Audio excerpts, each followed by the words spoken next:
Thyroid surgery के बाद आवाज में बदलाव एक बहुत ही आम समस्या है। लेकिन क्या आपको पता है कि ऐसा क्यों होता है? आज जानते हैं कि किन कारणों की वजह से इस आवाज में बदलाव आता है। आवाज में परिवर्तन कितने प्रकार का होता है और ये आवाज परिवर्तन अस्थायी है या स्थायी है, मतलब टेम्परेरी है या परमानेंट? हम क्या कर सकते हैं इस आवाज के चेंजेस को रोकने के लिए?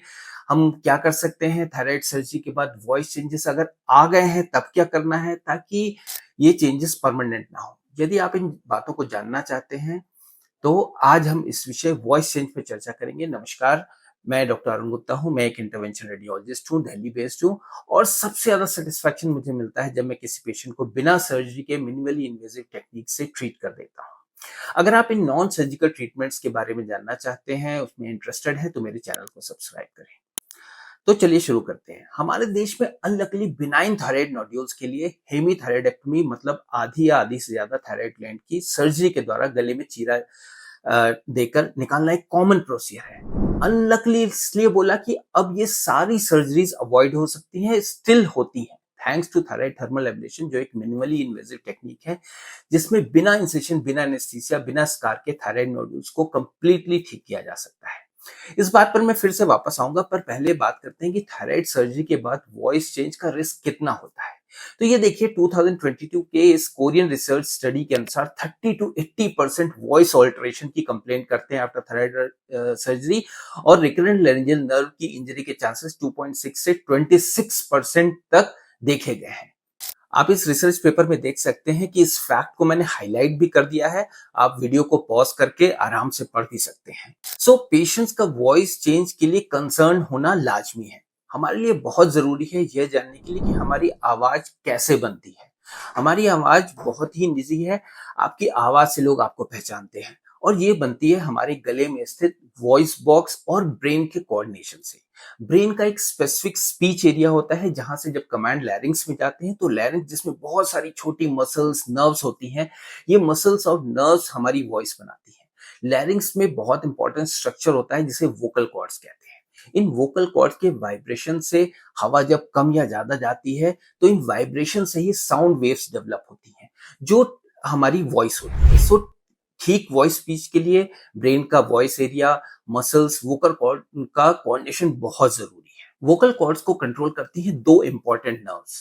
पहली रिकरेंट लैरिंजियल नर्व, जो वोकल कॉर्ड्स के वाइब्रेशन को कंट्रोल करती है, और दूसरी सुपीरियर लैरिंजियल नर्व, जो वोकल कॉर्ड की टेंशन को कंट्रोल करती है, जस्ट लाइक ए गिटार। अब ये दोनों नसें थायराइड ग्लैंड के बहुत पास से गुजरती हैं। सो थायराइड की जब सर्जरी होती है तो इनके नसों की इंजरी होने का रिस्क ज्यादा होता है। जब थायराइड सर्जरी होती है तो गले को काफी देर तक खींच कर रखा जाता है, जिससे खिंचाव से या कॉम्प्रेशन से नर्व इंजरी की पॉसिबिलिटी होती है। एक और कारण होता है सर्जन द्वारा यूज की गई कॉटरी, जिसमें हीट इंजरी होती है। सर्जन इसको यूज करते हैं खून के रिसाव को रोकने के लिए। अब देखिए, जब चीरा लगता है तो खून तो निकलेगा ही, जिसे रोकने के लिए कॉटरी के द्वारा हीट से खून की नस को कोगुलेट कर देते हैं, जिसमें नर्व इंजरी होती है, वॉइस चेंजेस आते हैं। ऑपरेशन के बाद ब्लड क्लॉट का फॉर्मेशन भी वॉइस चेंज कराता है। सबसे प्रॉब्लमेटिक चीज होती है सर्जरी के दौरान नर्व्स का कट जाना। अब ये चेंजेस टेम्पररी होंगे या परमानेंट, ये डिपेंड करता है surgical techniques, instruments, type of surgery, मतलब थायराइड ग्लैंड जो निकाली जा रही है वो पूरी थायराइड ग्लैंड है या आधी थायराइड ग्लैंड रिमूव की जा रही है।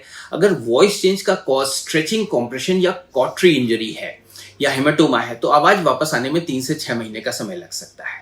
अगर नर्व कट गई है तो आवाज पूरी तरीके से वापस आने के चांसेस बहुत कम होते हैं, मतलब परमानेंट वॉइस चेंज। अगर रिकरेंट लैरिंजियल नर्व की इंजरी है तो आवाज खराश वाली या बैठी हुई जाती है, जिसे हम होर्सनेस ऑफ वॉइस कहते हैं। अगर सुपीरियर लैरिंजियल नर्व की इंजरी है तो आप हाई पिच में, मतलब ऊंचे सुर में नहीं बोल पाते। ट्रीटमेंट की बात करें तो वॉइस रेस्टिंग बहुत इंपॉर्टेंट है, जिससे वोकल कॉर्ड्स को रेस्ट मिलता है। स्पीच थेरेपी काफी हेल्पफुल होती है। अगर वॉइस चेंजेस परमानेंट है तो सर्जिकल ऑप्शंस, नर्व रीनर्वेशन ट्राई कर सकते हैं। बचाव क्या है? देखिए, बचाव तो एक ही है कि सर्जरी ना हो। नॉन सर्जिकल थायराइड एब्लेशन और थायराइड एम्बुलेशन ऐसी टेक्निक्स है जिसमें इंटरवेंशन रेडियोलॉजिस्ट सिर्फ एक इलेक्ट्रोड से नोड्यूल को पूरा जला देते हैं। हाँ, नोड्यूल श्रिंक होने में 3 से 6 महीने समय लगता है, बट वॉइस चेंजेस के चांसेस 1% से भी कम होते हैं, मतलब 100 पेशेंट्स में किसी एक में। और अगर भगवान न करे किस्मत इतनी खराब है कि नर्व इंजरी हीट की वजह से हो भी गई तो नर्व कटती नहीं है। सो कंप्लीट रिकवरी के chances with some medication, speech therapy nearly 100% होते हैं। और अगर आप थायराइड एब्लेशन के बारे में और जानना चाहते हैं तो थायराइड एब्लेशन ट्रीटमेंट में मैंने कई वीडियो बना रखे हैं, आप इस वीडियो को देख सकते हैं। अगर थायराइड नोड्यूल एब्लेशन से रिलेटेड आपका कोई भी सवाल है तो कमेंट सेक्शन में लिखिए, मैं हर एक क्वेरी का जवाब जरूर दूंगा।